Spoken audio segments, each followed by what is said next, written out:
welcome to the Music Business Buddy with me, Johnny Amos, podcasting out of Birmingham in England. I'm the author of the book, The Music Business for Music Creators. I'm a music creator myself. I'm a music industry consultant, an artist manager, and also a senior lecturer in both music business and music creation. Wherever you are and whatever you do, consider yourself welcome to this podcast and to a part of the community that is around it. My goal is to inspire and educate music creators from wherever they are in the world in their quest to achieving their goals by gaining a greater understanding of the business of music. Okay, so I am joined this week, everybody, by Remy and Ella from Crowdable. I am very, very, very fascinated by what Crowdable do. Think of crowdfunding, but for music, right? So, you know, crowdfunding, okay, there's nothing new about it, but it has evolved, right, in recent years. And it's become a very, very, very important and perhaps even sometimes overlooked piece of the music industry, especially where, you know, artists need money, right? And there's a few different ways of getting that. And sometimes it has to come out your own pocket, whatever it might be. But creating a project on Crowdable is a way to fund a project in music, and it most certainly should not be overlooked. So I reached out to Crowdable and I talked to their two owners and I asked them all about what it is and how an artist sets up a project and how it works and what to think about and what the pitfalls are and all that kind of good stuff. And I'll tell you, it's a very positive outcome. So I'm going to play the interview now. Ella and Remy, welcome to the Music Business Buddy. I'm thrilled you're here. How are you both? Yeah, thank you. We're also very excited to be here. We're doing well. The sun is shining outside. It's a good day, and yeah, like it's the first time we're doing a podcast, so it's exciting new thing for us. Wow, this is a Crowdable exclusive. Yeah, exactly. Wow. Hey, I'm honoured. I didn't know that. So wow. Okay, that's good. Okay, I'll take that. So let's go. I'm fascinated by what you've built. It didn't come out of nowhere, right? Because you both come from, an economic or funding background. Ella, you come from a kind of funding background, and Remy, right. you music management on your side, Remy. And so between you, right, you've kind of got like this well set up to be able to kind of understand where it sits in the wider picture of things. Would I be correct in saying that what you've built is just as much about kind of strategic support as it is about raising capital? Is that accurate? Yeah, that's really accurate actually, because it's the support that we give is a really important part, we believe, of crowdfunding, because crowdfunding can be quite a tricky thing to do. You know, it doesn't always it's not always a success when you start a crowdfunding campaign, but when you do it the right way, you have a much higher chance of actually making it to your funding goal. And we have a lot of expertise in crowdfunding, and for us it's really important that an artist really, you know, is successful in making it to the funding goal that they set out at the beginning of a campaign. And that's important to us because we just love music and we want to help artists, make their projects a reality. And for us, it's very important to, when they start a campaign, to also make it successful. And we do that by offering advice. And that's really as important as just the other stuff that we offer, like the platform and the sort of digital infrastructure of Crowdable.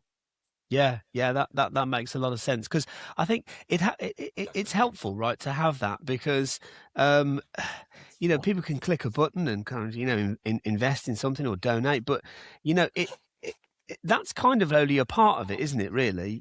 I mean, a lot of artists, that may not know much about what you do or how this works, might just think that it's a case of like posting a link and kind of just hoping that things will work. But, what does a successful campaign look like to you behind the scenes? Yeah, well, I think it's true that some artists do believe like it's very simple that by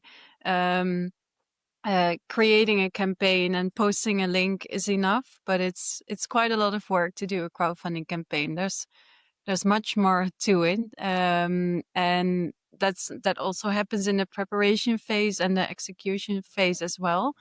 So we start giving advice in the preparation phase, and we believe that every artist or organization who starts a crowdfunding campaign should apply a certain strategy. And this means that you have to reach out to certain groups of people, and we divide them in 3 different groups. We think that all artists have like a group of family and close friends who'd like to donate to their campaign, but also like their bigger network of friends, peers, and colleagues. And then the last group is our future fans. So people you don't know yet, but you're reaching out to through the crowdfunding campaign. And we think that it's wise to reach out to these groups step by step. So you start with your family and close friends, because they are most likely to donate to your campaign, because they know you well, they know what you're working on. So this really helps you take the crowdfunding campaign off the ground. And after reaching this group, you can start reaching out to your peers and colleagues and people who follow you on social media. So also your fans. And this is quite a big group of people. So it takes a lot of time to reach out to all of them. It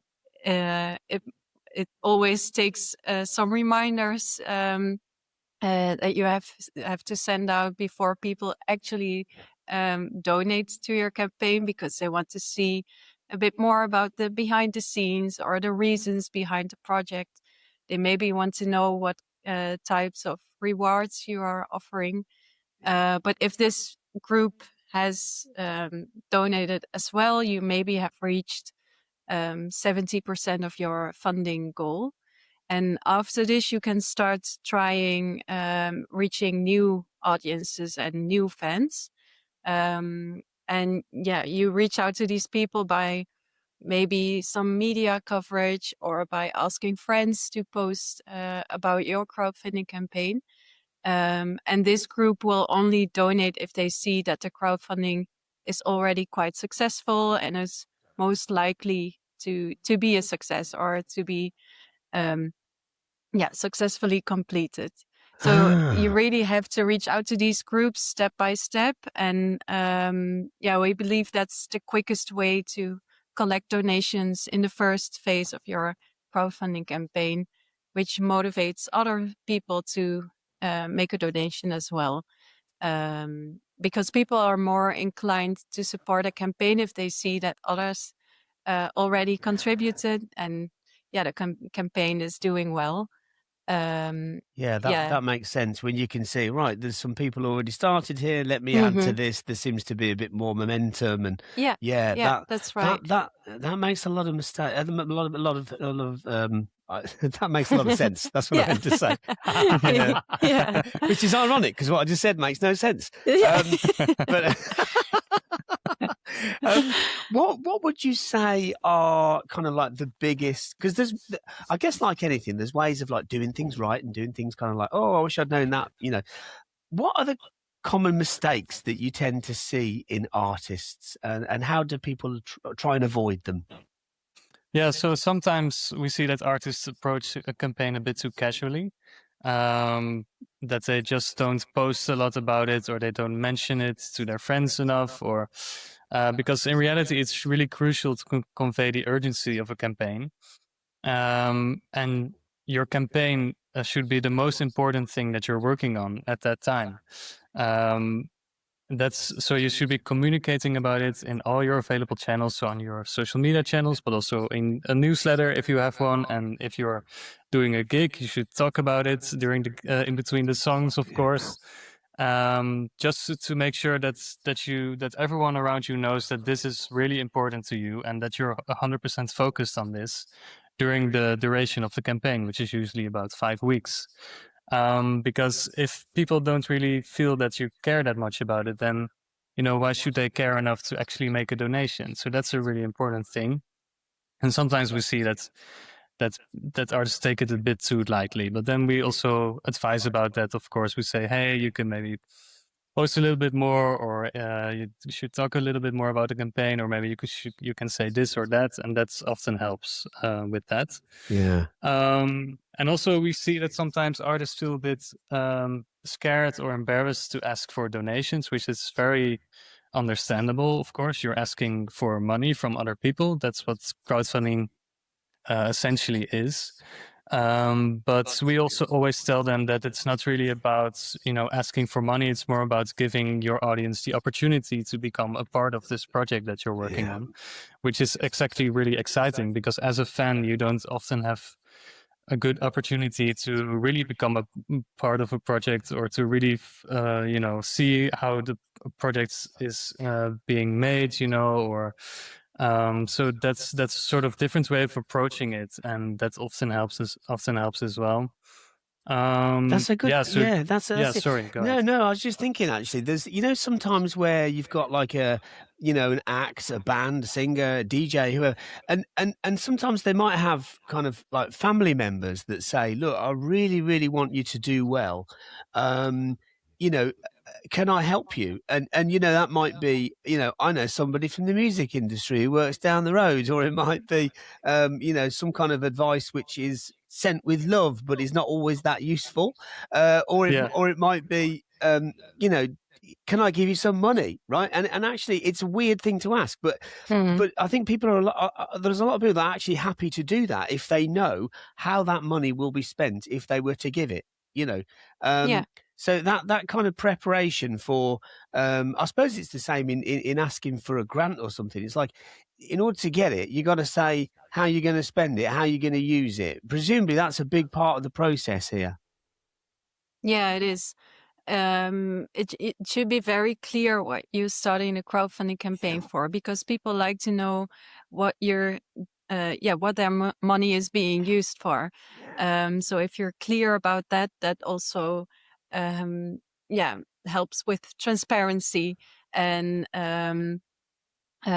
it's also nice for people to know what they are contributing to, because they sometimes can see the end result. So if you're, for example, starting a crowdfunding campaign for a live show, and there are certain elements in the show that you want to create with the funds of your backers, then in the end, if the backers come to your show and have a ticket, they can see the elements that they contributed to with their donations. So that's really nice for them as well to see or hear or experience the project that they are part of. Yeah. So they can actually get the impact of what they're sort of investing in, I suppose. Yeah. Okay. So how should artists be thinking about fan relationships before they launch a campaign? Yeah, it's a good question. We believe artists shouldn't underestimate the willingness of their fans and friends to be part of something they create, and also their willingness to financially support it. Because like you said, a lot of people like to make a contribution or want to be part of something. And fans especially are very curious always about the next step of the artist that they follow. And it feels very special for them to be able to be part of it through a crowdfunding campaign. So crowdfunding can be a great way to capitalize on this, and to also create stronger relationships with existing fans, but also new fans that you are able to reach out to with the crowdfunding. And I think that the artists we already worked with also realize that this relationship they have with our fans is actually very strong. And I think they kind of, they sometimes were surprised by the feedback they got from their fans through the crowdfunding campaign, in terms of support in money wise, like the donations they received, but also the kind messages they received from people who responded to their campaign. So yeah. That's a good point, actually. Yeah, that must be quite touching for artists to be able Yeah, to say, oh, you know, that person that like we don't really know that well because we just spoke to once at that gig.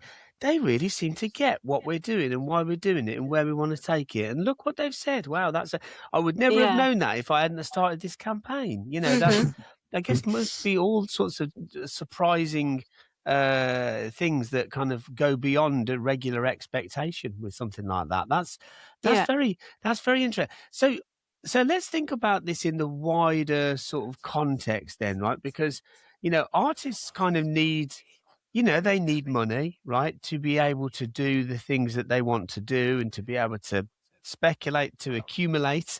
And if they could activate this release model over here, maybe they want to record this music and they know how they want us to sound, they know what producer they want to work with, they know how much it's going to cost to spend to get it on particular playlists or time spent on, you know, pushing it to sync agents or whatever it might be. So it's about, I think it would be good for people to understand where this sits in the sort of the wider music business models. Should artists see this, what you've built, as a sort of one-off tool, or is it more of a sort of long-term strategic thing for them? Yeah, so all of our campaigns on our platform are project based, so meaning that you're crowdfunding to fund a one-off project. So it could be a recording or a tour, or you're creating a music video, or you need to fix some gear that you have, or it can be all kinds of things as long as it's, you know, music related. And of course, the project helps the artist to take this next step in their career. You know, if you record an EP and you're able to release it, you know, professionally, then that helps an artist, of course. But crowdfunding in itself is already beneficial because it's basically a 5-week long promotion campaign for not only the project that you're working on, but also for yourself as an artist. Because you can, and also through crowdfunding, you potentially reach new fans who've never even heard of you. So in that way, we believe doing a crowdfunding campaign is often a really good move for an artist in an artist's career. And also because after you've done a successful crowdfunding campaign, you've shown to yourself, your audience, and maybe other stakeholders like you mentioned, record labels or managers or funding bodies, that you have a substantial engaged fan base that's invested in your career as an artist. And that's a really good sign, we think. And after the campaign ends, it's really also good if an artist really nurtures this fan base and to keep them engaged so they can then promote the next project, or even maybe do another campaign in the future. Yeah. So that's really how we think about it. And then, yeah, in terms of where sort of Crowdable as a platform sits in the wider industry, we feel it's not really sort of competition for other ways of funding a music project. You know, we think we sit alongside funding bodies and label investments and things like that. It's just another tool for artists to use if they need some funding for a project. So that's kind of how we look at it. Yeah, that's smart, because it doesn't, to me, it doesn't seem like Crowdable needs to sit in an isolated space, but more of a strategic partner as well, right? You know, so kind of like how match funding works in a way, you know. So you know, this is the aim of the target on Crowdable, but that there is also going to be coupled with this small advance from this music distributor, and together that builds the kind of landscape as to what the artist needs at that time. And it also fits inside that sort of, you know, that artist-centric model that we're seeing now, where artists have more control over their rights and they have the same tools as labels and all that kind of stuff. If there were, you know, an independent artist listening to this right now, as they will be, and I can thinking that this is appealing, this could work for me, you know, let's say, for example, they wanted to raise, let's say, I don't know, £5,000. It's quite a lot of money, isn't it, to raise? But what would be kind of like a sort of step-by-step approach from kind of nothing to launch? What would that look like? Yeah. So it usually starts with a somebody messaging us or us reaching out to artists on conferences. And yeah, we have a chat about the idea of the crowdfunding campaign, how crowdfunding works. So we kind of explore the basics of a crowdfunding campaign. And after that, we give advice about the certain elements of your crowdfunding. So we help determining the right crowdfunding goal, but also the funding goal. You said, like, if it's maybe £5,000, or maybe you need a little more to cover those extra costs, or even the costs of a crowdfunding campaign itself, because you also have to deliver rewards, for example. So we help with that. And after that, we give advice about the project page you're creating on our website, on our platform. And it includes a video, also a description of your project, and a list of all the rewards you're offering. And after that, the artists start collecting the video, the text, images, and we will assemble the project page. And we always discuss this with the artists so they can tweak a little if they want to. And after the project page is finished, they can launch their campaign.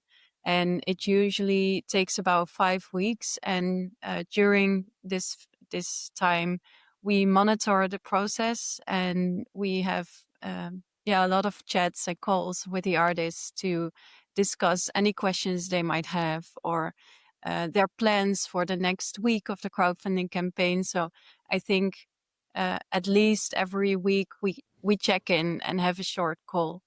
And then hopefully the campaign is a success. And if so, people then receive the funds, and also a list with all the contact details of their backers, so they can start creating the project, but also engage with their backers, and afterwards deliver the rewards. So Wow. that's kind of it in a nutshell. No, that's brilliant. You know what? You two are so impressive. You know, you really are. You are. It's like when I first became aware of what you've built, it was one of those moments in my mind where I thought, how's no one done that before for music? You know, it's like it's very often like some of the best ideas, isn't it? It's like, oh, that was staring at us right in the face for years. Why did no one do that until now? You know, it's so clever. It really is. Thank you. But I think one of the things that, I mean, it fits into the absolute, you know, the future of the landscape is the next 10 years as to where we're at right now, where things are headed, and where this clicks into it perfectly on so many levels for so many stakeholders, for artists that want to retain their rights to have independent control over what they do. I think, do you feel like one of the key things that helps this further and further is for artists to kind of see themselves as a business asset, right? To be able to kind of go, you know, we're not asking someone to be charitable about making my dreams come true, but more so to kind of position this next phase that's missing in my career right now. And the only thing that I need to get that goal done is capital. So if I get it, it puts me there, which then means I can do that and that and that, and you can watch that grow. And that's actually, it becomes something very rewardable for somebody that's watching it, that's playing a part of it. Surely that's a part of the tapestry here, is for people to watch that happen. Yeah, definitely. I mean, you couldn't have described it any better. I think it's it's a combination of fans becoming a part of it, and then but also helping the artists take that next step in their career. But it's also, you're asking not sort of for money for yourself, but also for the project. You know, you're doing this really cool project, and a backer then donates to it, and then actually made this project happen. And that's something. If it's like a pressing a vinyl, you know, they have the vinyl as a reward, and that's something that a fan made happen, and that's such a rewarding thing for any fan, I think. And And crowdfunding is I mean, it's not the most innovative new business model in the music industry, but it's a tried and tested funding model which works if it's done well, and that's what we really believe in, and where we saw this sort of gap in the market, and hopefully we can really add some value with it to the UK music industry as well. Yeah. I think so. Yeah, I think so. And it's also like a different type of funding you can use in a certain stage of your career or for a certain project. So sometimes it's really nice to see that artists, grassroots artists, really need an album to be able to go to a label or find a manager. So they don't have the money to create an album or record in the studio. So crowdfunding can be a tool to collect that money to be able to make something that they can use when reaching out to other stakeholders, which can help them go to the next phase in their career, which is really nice to see.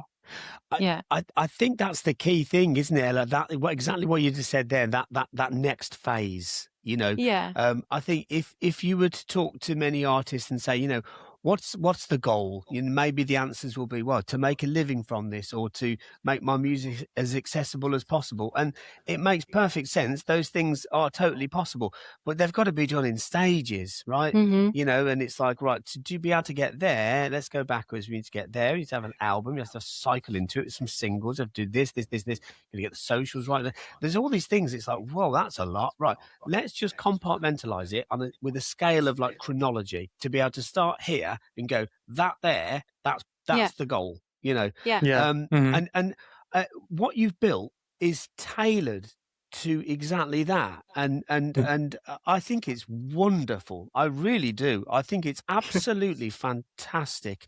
I mean, your background, both of you individually, your backgrounds have really helped you to be able to kind of spot the market, I guess. Yeah, that's true. I mean, I come from more of a music industry background, having worked with, in sort of the record label and management side of things. And then Ella used to work for a crowdfunding platform for also arts projects, but also music. And we sort of combined our expertises to create this new thing. And it's a really nice way to work together as well. Yeah. It is.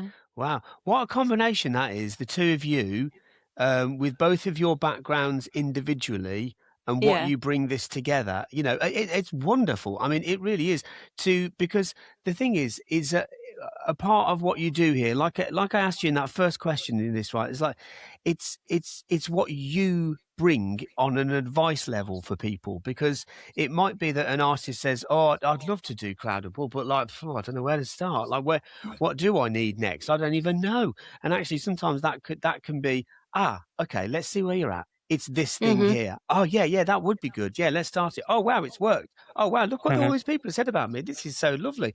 Oh, wow. And then it just kind of gives them an enthusiasm, puts that fire inside them, and says, yeah, I can do this. And because I've done that, I'm now there, And I can't think of anything that's music specific where that's really happened before. I know you both know the crowdfunding model from your background, but to have it specifically positioned in the way that you got it, is just so now, it really is. It's great. I think there are many ways to collaborate with different stakeholders in the industry, and we already set up some really nice partnerships. So it's really nice to see that we're part of or that we are a body in the industry that could collaborate with a lot of different stakeholders. So I think so. I like that word body as well. It's a good word, that, isn't it? No, I said, mate, it makes a lot of sense. I mean, especially like when it comes to like the use of like predictive AI, for example, and hedge funds, and like the ability to be able to go, right, there's like 16 projects on the go at the minute. 3 of those are predicted to grow really quick because of the niche that they're in. And all of a sudden, that then becomes like, a hedge fund language, a VC language where people can go, right, let's back that. There's just so many options when you partner this up with greater technology. It's really interesting. Yeah, that would be really interesting. But the thing with our platform though is that it's really sort of labor intense, because we're doing all this advice that we're giving, this personal advice. Yeah. So it's really to sort of combine that with something that's a bit more tech savvy, or like a bit more like AI stuff. It might be a bit of a challenge, but there's a lot of opportunities, of course. Yeah. Sorry, I had to throw AI into the mix, didn't I? Yeah, of course. Sorry. No worries. You don't need AI when you got you two, because you got the double I of intelligence for you two. So, you are what makes it what it is, right? Because people come to you and they go, wow, okay, those guys know what they're doing, That's also what drives us and what motivates us to have conversations with artists and to meet them and to hear about their plans. So for us, every campaign is different, and that's what we like about the work. And I think the personal aspect is really important for a crowdfunding campaign, but it's also really important for us. That's also a reason why we started this, to be able to work with artists, musicians, organizations. Yeah, totally. Yeah. One of the many things that I've taken today from talking to you both is the understanding of the importance, I should say, really, for artists to think about things on a project by project basis, rather than the sort of longer term goal of like, I want to be successful making music. It's more like, just think about it in segments. And that kind of compartmentalization is key to this. I think it's a useful way for artists to work anyway. If a booking agent wants to know what an artist is up to, they'll go, send us the next 12 months what you're doing. It's like, oh, okay, yeah, this clicks into that, and then it's perfect. Thank you both so very, very much for coming and talking to me today. I appreciate. I reached out to you and I was like, these guys are great. Let's get them on. And I appreciate you, like, you're not knowing me and just going, yeah, okay, who's this guy? Let's go and talk to him. Thank you. Yeah, of course. Yeah, thank you too. Of course. Yeah, it's a pleasure. Yeah. Thank you for inviting us. Oh, no, the pleasure is mine.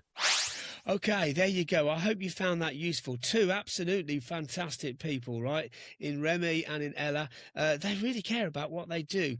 And, and in a world full of, very heavy AI companies, they're kind of the opposite, right? They are people that you can connect with and you can talk to about what you're trying to do and how you can build a project around it and how you can fund it and what the best approaches are to do that. I think this absolutely clicks perfectly into several aspects of the artist-centered ecosystem that now is the landscape that we know in the modern music industry. I think they are a very, very, very important kind of crucial step in combining all of those things. I think that what they've created is not only brilliant for artists, but also brilliant for music fans that can then connect to that music. They really care about what they do, and I think they're great people, and I think that what they've built is hugely important. So I hope that you enjoyed that. Feel free to reach out to ask any questions, and reach out to them, right? As I say, they're very good, they're very knowledgeable, and they're really nice. Right. And that goes a long way, doesn't it? Okay. Anyway, wherever you are, have a great day, and may the force be with you.